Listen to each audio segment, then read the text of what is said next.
Welcome back. This is Morten from INKISH TV, and we are still with Over the Skype, our new, I was just about to say format that is needed due to the circumstances of the world health right now.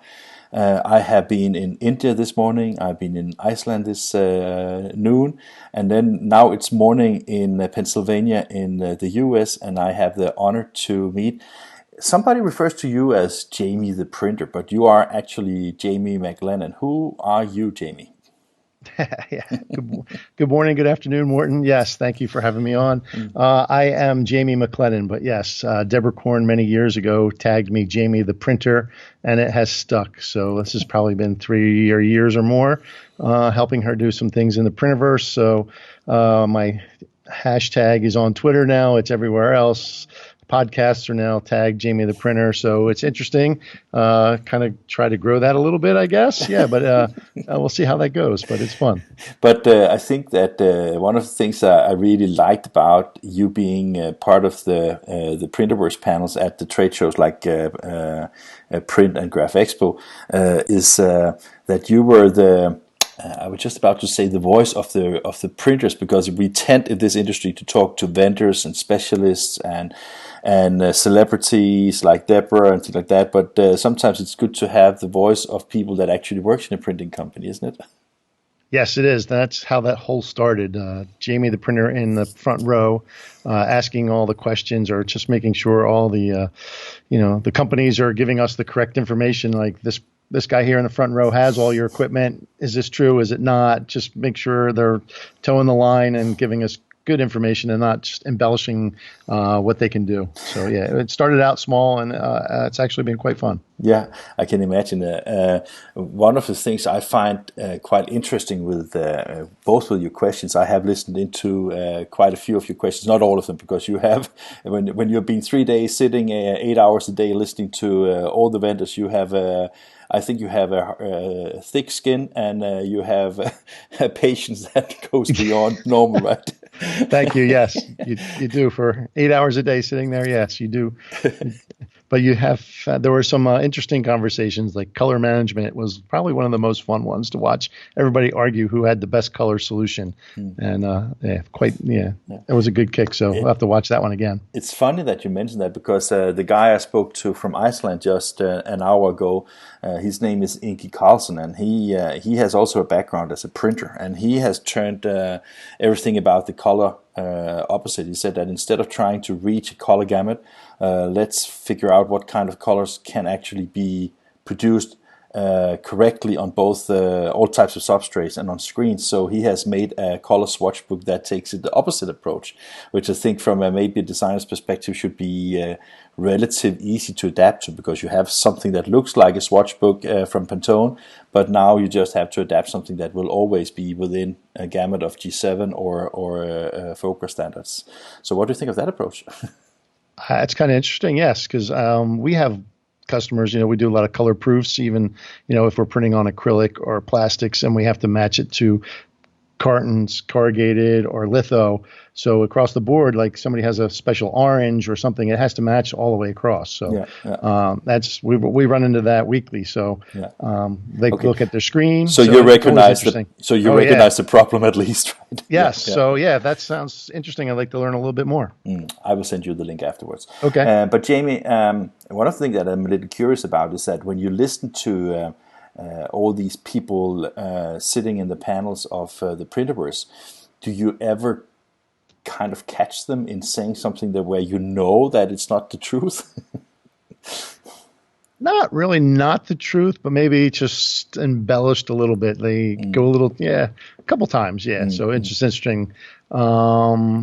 A couple times you've kind of flagged, and Deborah will look at me, and I'll shake my head like, no, that's not right. Let's ask a little deeper question on that one. So so a few times, So then you kind of put them on the spot. It's funny because I don't know if you're aware of it, but we have an American on our channel that's called. His name is Diego Diaz from Smart Press, the Bernard Group in Chanhassen in the US. So, and he is about colors and workflow and things like that. And I had a talk with him a couple of days ago, where I asked him the question whether the promises from workflow vendors is always aligned with the deliveries, and I guess you can imagine that question wasn't that easy to answer, right?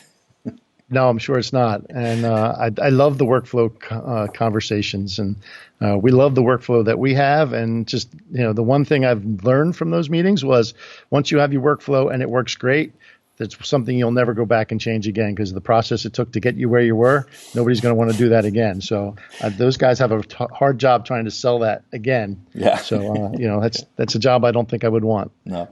So we jump directly into Jamie the printer. Can you tell a little bit where you're working and what kind of company that you are getting all your hands-on knowledge from? Sure. I am at DMR Graphics. We're in Conshohocken, Pennsylvania, which is just outside of Philadelphia. We are owned by a company called Allegra Princeton, who is our parent company. That's where we get all our workflow from, all our systems, our accounting, which makes it a lot easier for me and our team, that we just come in and we go get to do what we'd love to do.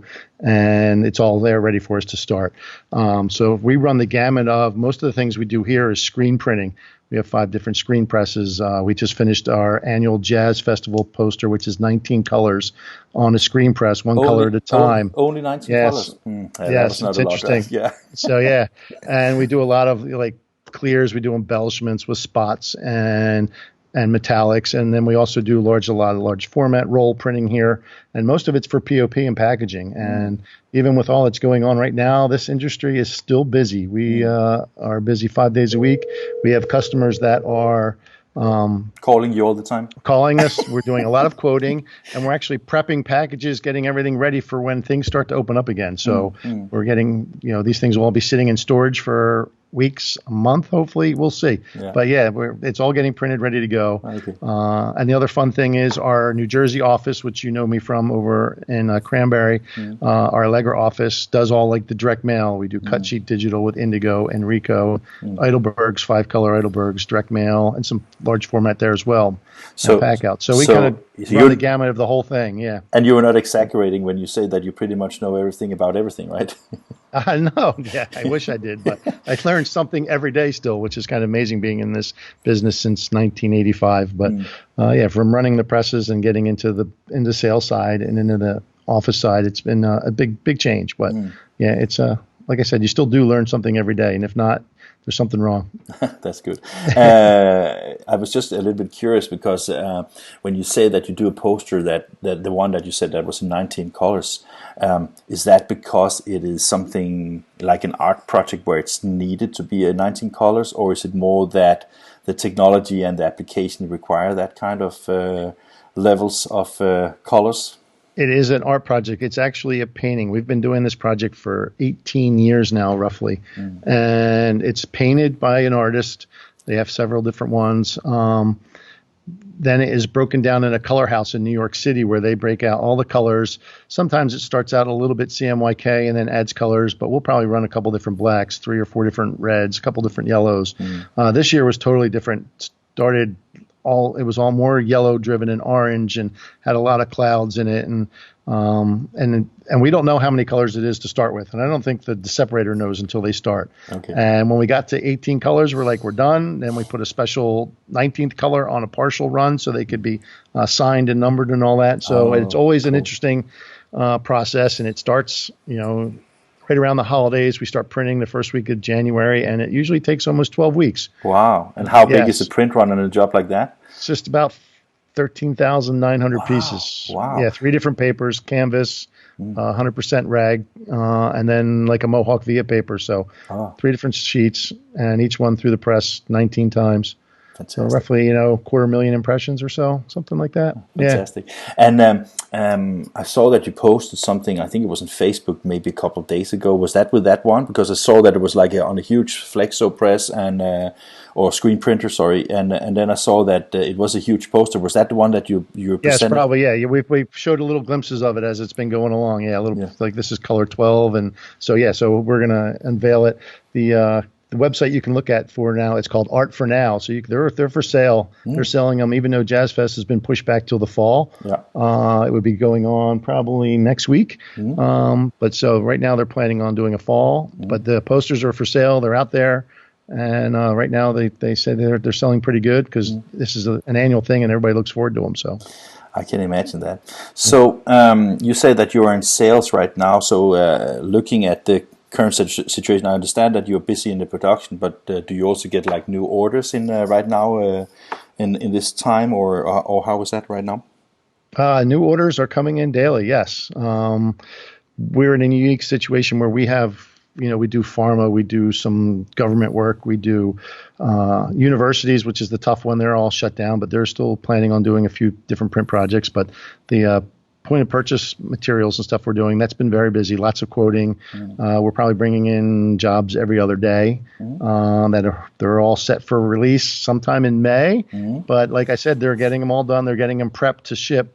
And whether they're May or June or maybe end of April, they have to be done. So we're on a short timeline getting everything done just to make sure it's ready when something does release and they're allowed to start spreading this out. So we find that busy. So I've been in touch with customers daily. I have and I'm reaching out to a lot of my customers just to let them know we're here. We're here when you need us.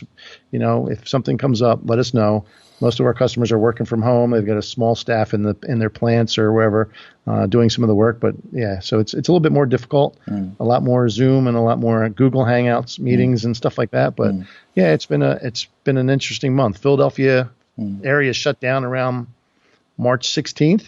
So a lot of our customers were closed, but working from home. And then everybody started, the state came down probably a week later. So it's been slowly it kind of hit pretty quick when we weren't expecting it. Yeah, one of the things that always positively surprises me is the strength of America, because I mean, if you just look like maybe a month ago or 2 months ago, I think that when the coronavirus was hitting Asia and then Europe the most, it was like Americans were kind of but it's not here yet, and then it hits you so hard by so many casualties and mortality rates that are so sadly high, and all the things that happens. But it seems that Americans are very good at getting stronger together when you have these kind of crises. And I think that what you express right now to me is that business has to go on and economy has to move on, and I also think that from your health authorities side, it seems that you have a lot of energy trying to get respirators and cures and vaccines. I mean, that really shows the strength of America, in my opinion. Yeah, I do think we were kind of late to the ball game. We kind of figured, we were listening and watching and knew it was happening, but it didn't really, and all of a sudden in March and everything was like, now everybody stop, social distance, close down. And that kind of hit hard and quick, and everybody seems to be following along. So I think hopefully we're going to cut the curve down as everybody wants. Yeah. But yeah, like you said, the hardest part was respirators, PPE. Yeah. I know we spent a week. We did a bunch of masks for one of our customers who needed them. We donated material to another customer who was making face masks. We're trying to do some fabric now. We're cutting out patterns for face masks and trying to sew them to see if that's something we can help with. So, but I know a lot of printers in the Northeast area have all switched over. Not all, but they have spent some of their time making PPE. And it's been interesting to watch it on social media, how they've been doing it, and the reaction everybody's been good. So I know anything I see online that a printer has done well, I put on their hashtag thank a printer, and because it's nice to see them jumping in and like everybody doing their share. That's great, and I think that I also referred to it when I spoke to Deborah last week, is that I think that Frank Romano also said that, and you mentioned that yourself in the beginning here as well, that print is an essential industry, and that's why you work. That's why a lot of American printing companies are still operating, because packaging, health-related products and services needs to be distributed and produced, of course. Sure. So I think that it's good that you also hashtag these thank you, because I think that's. I don't know if you saw the film I did with Deborah, but we talked a little bit about when can you sell and what is the crisis communication, because when people are when they are like up here, right, you can't really sell, then you need to deliver other messages, right? Sure. And I think that what you just referred to is that you are here, people are here and ready to support both the business and also on a personal level when it's needed.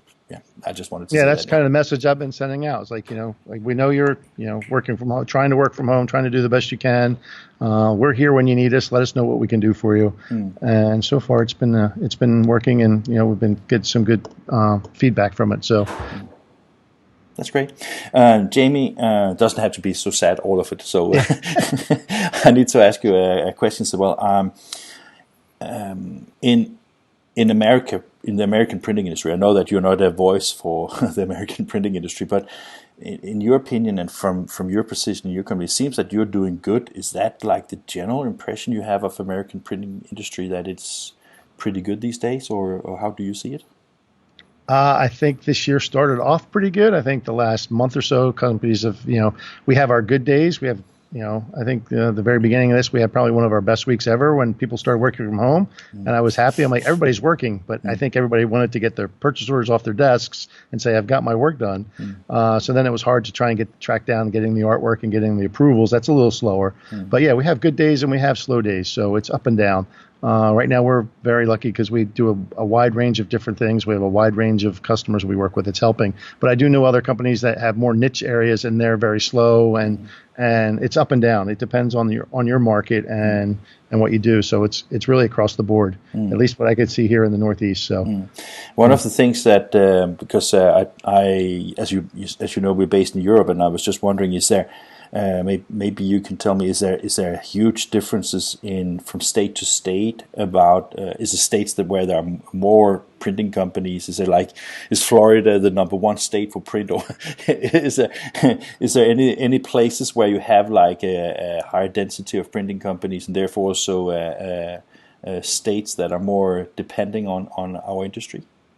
I know, like in the New Jersey, Pennsylvania, New York area is a huge area for printers. And actually, one of the printers I know who we kind of work with from time to time, they basically just had to shut down and send most of their work to the Chicago plant because of all the coronavirus. They said they have too many people in their plant. They're trying to keep offices to less than 20 people or so. Yeah. Like here where we're at, we basically bring in, everybody kind of splits their shifts. So people are here in the morning, in the middle of the day, and at night. So we're not here all at the same time. I'm usually the only one in the office. But some of the other plants that have a lot more people, one of them I know just had to shut down. So, but they're like, we're going to send everything to Chicago. I'm like, well, if there's anything we can do to help you, let us know. And they say, great, thanks for jumping in. Yeah. But that's different everywhere. I mean, some of the states they're more lenient, letting people work on certain things, and other ones have strictly shut everything down. So it all depends on the governor. Yeah. Okay. Because that is basically state by state that decide a lot of these things, and I know that some states have actually confined areas right now and ask people to be home, right? And some people are more reluctant to lock down everything, right? Sure. Yes, it's different. Every state's different, and I know somebody in Florida last night. Just the county is different than the state. Oh, okay. I think certain counties have curfews where other counties don't. Okay. So right around here, I think we're fine right now, but it could change at any time. Yeah. So that's great.